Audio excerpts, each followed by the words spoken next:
Hola amigos, mucho gusto, me llamo Crystal。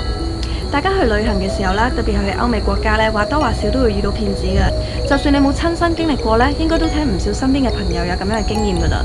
而我咧都曾經去旅行嘅時候遇到過小偷，但係我仍然相信呢個世界上好人係多過壞人嘅。今日就等我帶大家去睇下我嘅墨西哥之旅，一日入邊究竟可以遇到幾多個好人啦。2月29號呢一日呢，我哋要搭4個鐘頭嘅巴士由 Cancun 去到 Merida， 而喺 Merida 呢，主要有2個行程嘅。第一個就係去 Uxmal 嘅金字塔啦，第二個就係去水洞嗰度游水。呢一類嘅景點呢，一般比較偏遠，好難揾到素食餐廳，就連肉食嘅餐廳都唔多，就算有都比較貴，所以喺呢個時候自備食物就係一個非常好嘅解決方法。我一般朝早呢都會喺屋企食咗個 Power Bowl 先嘅。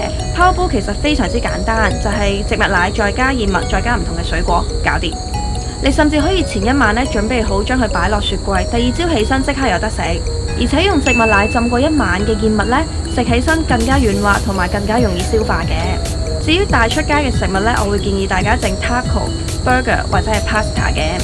喺墨西哥呢，有好多呢啲素材店啦，甚至普通嘅 supermarket 呢都可以買到素漢堡扒、素香腸等等，非常之方便啊！上次呢，就帶大家睇咗好出名嘅奇琴伊察啦。除咗佢，其實距離 Merida 大概1至2個鐘頭車程嘅一個位置呢，有一座係至今為止少數外形保存得極為良好嘅一個瑪雅遺跡，就係 Uxmal 啦。其中 Uxmal 入邊最出名嘅呢，就係魔術師金字塔。參觀咗大半日金字塔，係時候要醫肚啦。喺 Uxmal 出邊呢，得一間餐廳，而且相對都幾貴。好彩我哋有自備食物啫。然而我哋都決定搭巴士去附近嘅小鎮 Muna， 等肉食朋友呢都可以醫飽個肚，然後先至去水洞游水。而且我哋覺得喺鎮上應該比較容易揾到交通工具去水洞。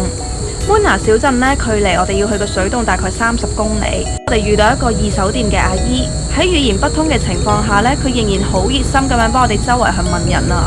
最後佢幫我哋揾咗一架巴士，雖然呢架巴士唔可以直接去到水洞，只可以去到水洞附近嘅一個路口落車，但係我哋都好感謝呢個阿姨咁熱心幫手，佢係我哋遇到嘅第一個好人。路口巴士站呢，距離要去嘅水洞呢，大概要1.2公里，冇公共交通工具，行過去呢要2個半鐘啊！我哋諗住先行到去附近嘅小村阿巴拉，然之後再睇下有冇交通工具可以去到呢個水檔。10分鐘之後，喺我哋後面呢，突然有一架私家車經過。當時我冇諗太多，就舉起咗我嘅大拇指啊！就係咁樣呢，我哋意外地截咗一架順風車啦。本來仲諗緊要唔要上車嘅，因為車入邊呢已經有3個人啦。車主呢非常熱情咁樣同我哋講，佢哋都係去同一個水洞。最後一架5人車居然塞咗7個人啊！車入邊嘅佢哋呢係嚟自墨西哥北邊嘅墨西哥人。同時佢哋都提醒我哋，其實依家好少人會喺墨西哥呢度截順風車噶啦，因為佢哋曾經發生過一啲唔係咁如意嘅事。所以嗰日我哋真係好好彩啊！佢哋係我哋遇到第2組好人。喺墨西哥嘅郊外呢，其實有好多呢一啲嘅天然水洞噶，而且附近呢有埋洗手間啊，同埋淋浴間啦，而且仲可以租借埋救生衣噶。其實呢啲天然水洞呢係一個非常之好嘅景點啦。咁游完水之後呢，要翻去 Merida 呢係另一個嘅難題，因為頭先車我哋嚟嘅墨西哥人呢已經離開咗啦。於是我哋就去門口問下頭先個收費員，佢就同我哋講話呢附近係冇車噶。喺呢個時候，突然有一對父子呢走過嚟，話可以車我哋去附近嘅路口嗰度等巴士。佢好似騎馬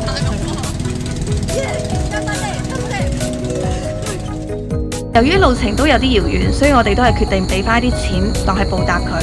佢係我哋遇到嘅第3組好人。咁個爸爸呢就話我哋喺呢度等大概半個鐘頭左右呢就會有車。現在是在一個小車，對，我哋要翻屋企。